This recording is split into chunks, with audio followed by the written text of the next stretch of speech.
Hi, my name's Stephen Gates, and this is the latest in the podcast series, Port Macquarie Hastings Council, Corrupt, Incompetent, or Just Don't Care. And this one's all about road repairs. This is a really fundamental issue that affects everyone. This is presented to you by myself, Stephen Gates, as President of the Port Macquarie Hastings Community Against Ratepayer Exploitation Incorporated. A word of warning, there is political advertising in here for myself. I'm running as Mayor in the current election, and any election material has been authorised by myself. So what we're going to look at is how road repairs are done and what Council says is the process. Now this becomes very important when we talk about repairs to roads after the 2021 floods and how they were prioritised. So I'm going to take you to the very first time we introduced the new process. Now this came in 2011 and 2012. I've just put on your screen there an extract from an annual report, and it's talking about that before 2012-13, they were using a system based on aesthetics. Now, I've had this expressed also by council as custom and practice. And you can see aesthetics when you go on some roads in Port Macquarie. For example, on Ocean Drive, you can see that they're mowing the sides of the roads really frequently, say 1 to 4 weeks. But in other places and other roads, they're just not slashing or mowing the sides of the roads, and you have grass over 2.4 metres high. So even though they say we're now moving to a risk-based approach, that's a fabrication. We're actually still got in the aesthetic-based approach as well. And that shouldn't exist. It shouldn't have existed since 2012. So let's talk about the process that Council says exists for road repairs. Now, I've just put up on your screen an extract from the Roads Repair brochure. This was published in 2012. And you can see at the start, they're talking about why some roads get repaired quickly and not others. And it says that a customer reports a hazard, an inspection's carried out by the inspections officer, and they then score it, and it's based on 3 things. One is the location of the defect, such as driving lane or parking lane or roadside reserve. The second is the ranking within the road hierarchy. This is given a score out of 5, but it's then multiplied by 2 to give a total score out of 10. And the last one is the severity or potential risk of the defect. Now this is talking about, for example, a pothole, how deep it is and how wide it is. And the process, if we look at it in fine detail and how the scoring system is worked, the first picture on your screen at the moment is what's known as the road hierarchy. And you can see its score is 1 to 5. Its highest priority is the top 10 roads. Now the road hierarchy is developed by Council, and you can see it should be based on the number 5 is an arterial road, then 4 is a sub-arterial, 3 is a distributor, 2 is a collector, and then we have local access as 1. And that's appropriate because the higher the use of the road and its importance, like arterial, should have a priority to get repaired before a local road, for example, a pothole on the street outside your house. So you can see that's given a score out of 10. The next picture I've put on your screen down at Appendix C at the bottom in Table 1 is the location of the defect, again scored 1 to 5. And you can see the highest score of 5 is if the defect relates to the total carriageway, so the whole way across the road. The lowest is a 1, which is the road reserve or medium. The next one to have a look at, and the picture on your screen, relates to the severity or potential risk of the defect, for example, a pothole.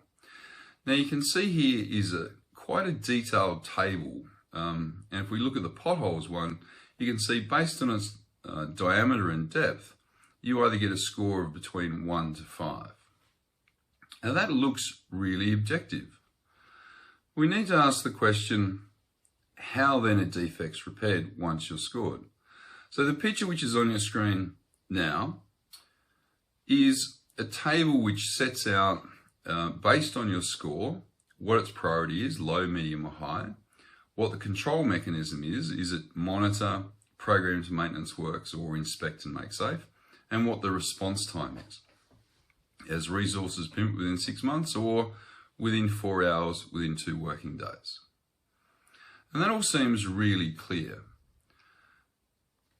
Now let's tear it apart. In 2019, I sat down with council and asked them, is there any procedure or manual for dealing with the repair system for roads? And I was told it doesn't exist. Now, what we do know is that the inspections officer is not the only person doing the inspections. We're told it's 4 or 5 people. I actually think it's more. And we asked the question, well, what's given to them? If they have to score something out of 5 based on a defect, a pothole or what have you, surely a document must have been drafted in 2012 and given to that person so they can complete the score equitably and fairly amongst every single road. And what we were told was breathtaking, and that simply was that they were given a copy of the statewide mutual best practice manual roads. And that's what they used. There's a fundamental problem with that. The manual, which council used to derive its risk-based system on, simply gives an example in the appendix at the end. It's not complete, it's an example. It only talks about a few things, not the 300 different things that may constitute a defect on a road. For example, on an unsealed road, you're going to have loose gravel. There's no section on that. You're going to have trees across the road. There's no section based on this. So there must be something else. Now, council says there's nothing. And if there is, they certainly won't give it. We put in freedom of information requests to find it. And what we did get was a 2019 draft manual for stormwater and roads reactive risk procedure. Now, this was stamped as a draft, it's never been approved. And in 2021, we then had more meetings about this. And we said, well, are you using this manual, your draft manual, has it been approved? And we were told, no, it hasn't. So when we had the floods in 2021, what on earth were they using? And I don't have a clear view. You would think on such an obvious point, council would just say, no worries, Mr. Gates, we'll get this document and we'll send it through to you, and this is what they used. It's open, it's transparent, they can be held to account. For example, if they repaired this road before that road with a pothole. Well, that's absolutely not the case. But it gets a little bit worse than that. So how does it get worse? Let's just tear it apart. I've just put up on your screen now a picture from Statewide Mutual's Best Practice Manual. And this is the implementation guide, basically 4 steps. The first step was to have a road register. Now, you recall from previous podcasts, we talked about whether council actually had a road register. And what we know is that before 2020, council never had a road register. In fact, it was fabricated just for me when I went in and asked them for a copy of it under Section 163 of the Roads Act. And what I was given, and what council now publish, is a roads register which includes roads from other councils, for example, Mid Coast Council as ours. It includes 153 roads that says the ownership is unknown. And you think, well, how does it get worse than this? And what you'll also recall when we looked at the difference between the road register and council's internal asset register is the two are completely different. They should be exactly the same. So if you have an internal document which says that you own this road, that should reflect the statutory document as to exactly what you own. And it doesn't. And it really is the most fundamentally appalling mismanagement you've ever seen. If this company, if council were a property management company, the effect of not knowing what you own is to walk into a house and kick everyone out and say, well, that's my house. But then for the person to say, well, no, it's not. We actually own it. Your place is the one next door. They're just fundamentally incompetent. So we know that council is required to use the road register by Statewide Mutual. We also know they didn't use that, and what they in fact used was their internal asset register. Because we've looked at that, we know that they had roads on their asset register which they never owned. They were never responsible for. We also know that there were roads that should have been in that register which don't exist.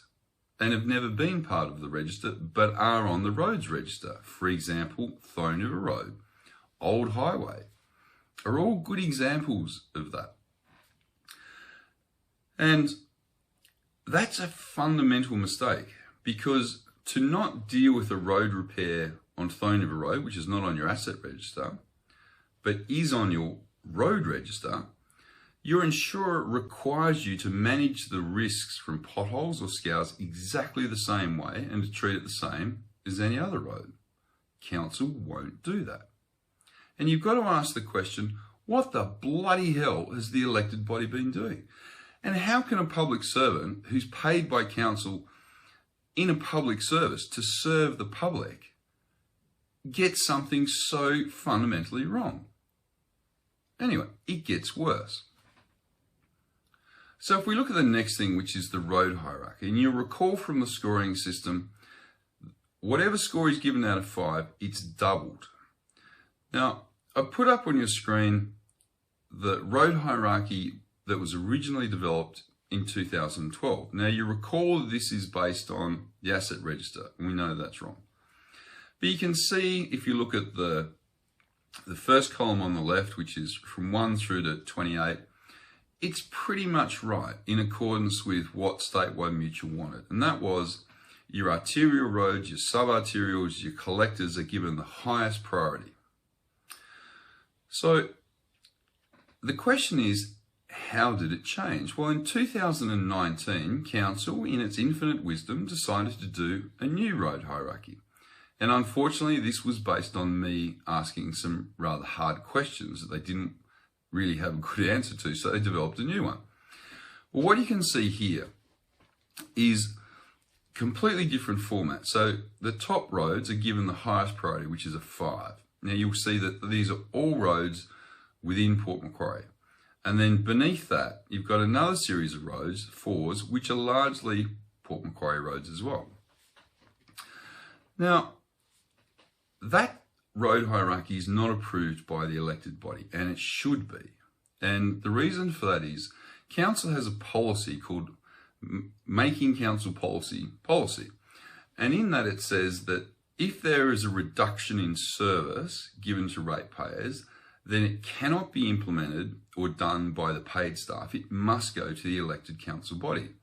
Well, council never did that, and it should have done. So let's take an example, Comboyne Road. Now, Comboyne Road in the 2012 hierarchy was within the top 140, so it received a priority score. In the 2019 one, it's rated as a 2, which is the second lowest priority. And this is despite it being a major road, and it's also being a 100km/h road. Let's compare that to one that's in the top 5 now, Lake Road. So Lake Road is a 40 or 50km/h road, but it's given a score of 5. Now, to give you an example, Lake Road can have a pothole in the parking lane, which must be then repaired within 48 hours because of the score which is given. Comboyne Road, highly important road, 100km/h, can have a trench across the whole road, 300mm deep, and its response time will be, as resources permit, within 3 months. Are you serious? And this is how council is shafting you as ratepayers. So the other question I'd ask is council adhering to their 20-point scoring system?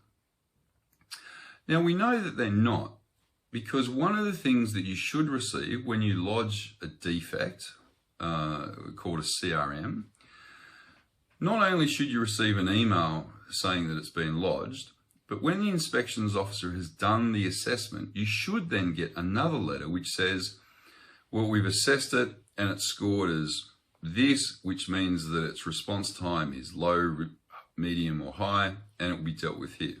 That is not sent anymore. It hasn't been sent for a long time. But I've got a more fundamental question, and that is, are they even using that system anymore? Now, I met a senior council official who was logging defects on roads, and he was entering all the details in a little Palm Pilot. And I asked him the question, you know, are you putting in the road hierarchy and working out your score based on location and the defect? And he said, no. And I said, well, I thought that was the system we were still using.